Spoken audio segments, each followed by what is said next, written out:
Imagine for a second a card trick where the spectator does all the work behind your back while your eyes are closed and all you have to do is the final reveal.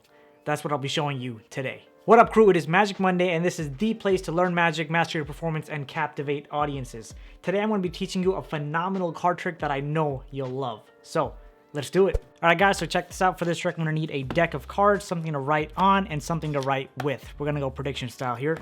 Put that over to the side, and of course, take the cards right out of the tuck case. That tuck case has been through quite a lot. It's been in the snow for like hours. But anyway, yeah. So we'll start off. Give the deck a quick little shuffle, nothing too wild. And now we're going to take some cards from the deck. We're not going to need the entire deck for this trick. That should be good enough. All right, so now we have these cards. I'm going to have the spectator go ahead and hold this small packet of cards. And while the spectator is doing that, me as the performer, I'm going to turn around, close my eyes, close my back.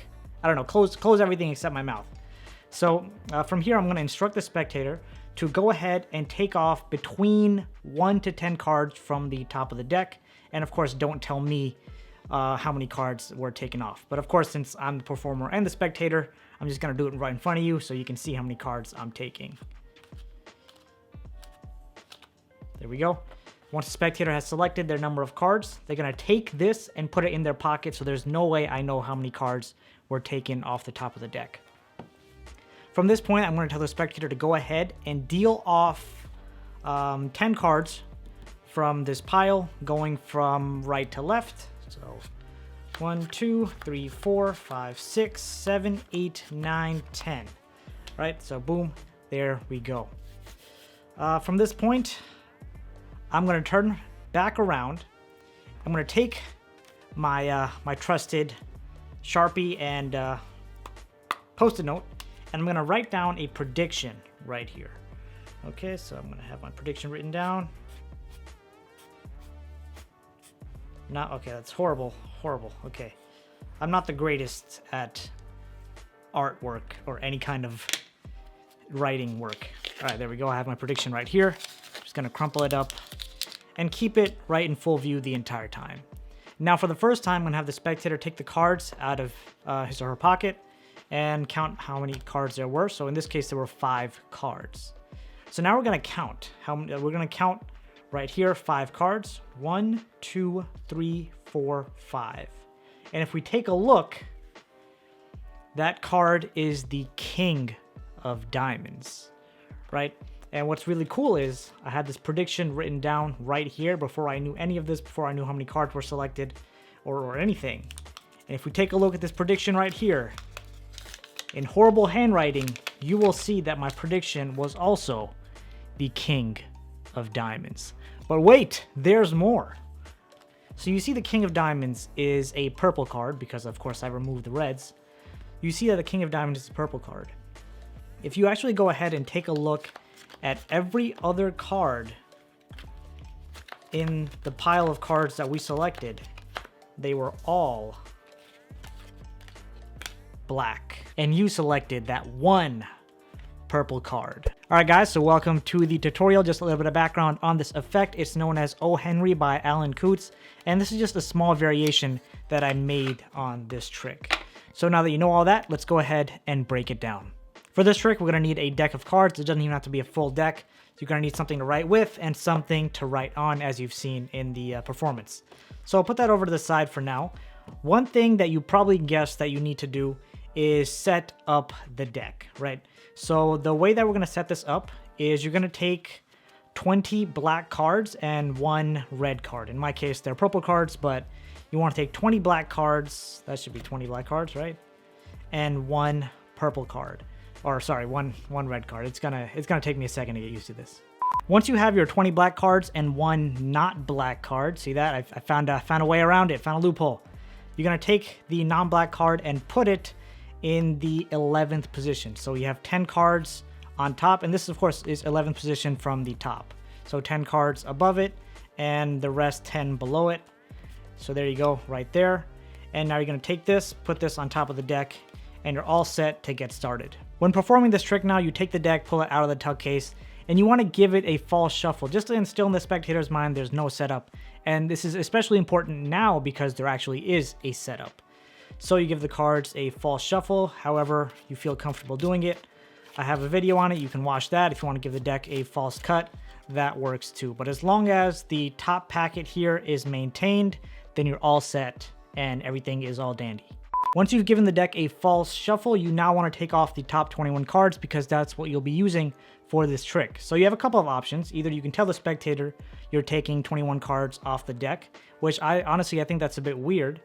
So what I do is actually count off 21 cards, and the easiest way for me to count that off is to push off packets of 3 cards. So when I'm pushing off cards, and this may require a little bit of practice for those of you who are fairly new to card handling, but you push off 3 cards, grab, push off 3, grab, 3, 3, and you keep on doing this until you push off 7 packets of 3, because 7 times 3 is 21. Bam, math. So 1, 2, 3, 4, 5, 6, 7. Don't count that out loud. That's very weird. Put this here and you toss the rest of the cards over to the side. And now the real trick begins. I feel like I've said trick begins like 10 times, but now the real trick begins. From here, you're going to hand this packet of cards over to the spectator, and you can either turn around, close your eyes, close your ears, do whatever you want to do. Just don't close your mouth because you're going to need that to perform the trick.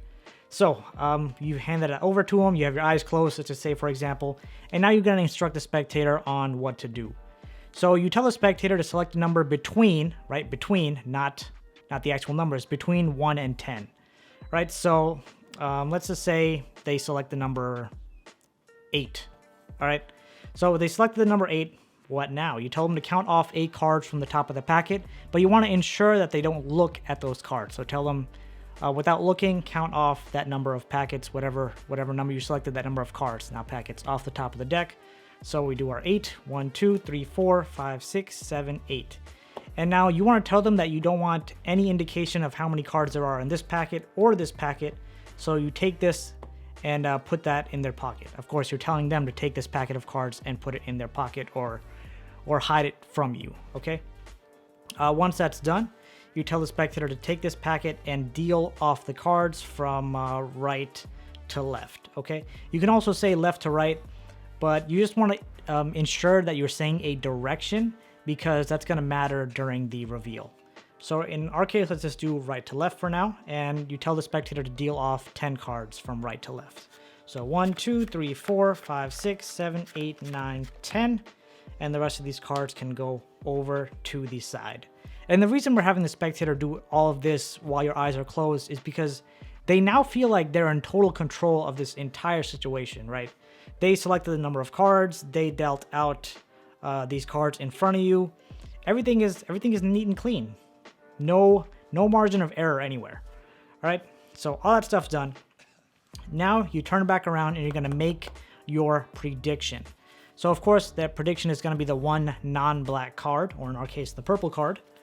And I already have that prediction written down, so I'm not gonna write it again, but it is the King of Diamonds.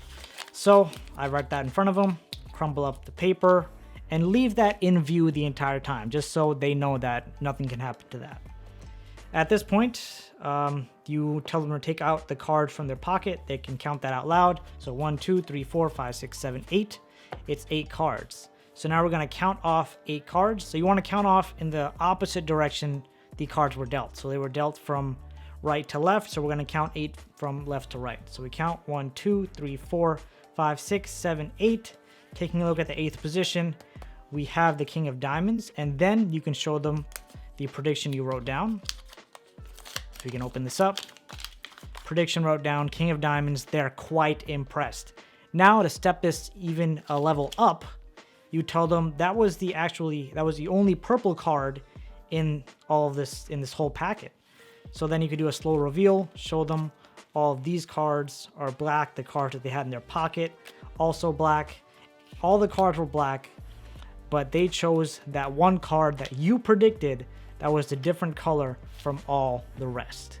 I hope you enjoyed this trick. I know you get some great reactions out of it. And if you want to buy some of these Canon Supers playing cards, I have them available on my site for pre-order right now. So go check it out. And now I want to leave you with just one quote. This is by FDR. He says, "When you reach the end of your rope, tie a knot in it and hang on."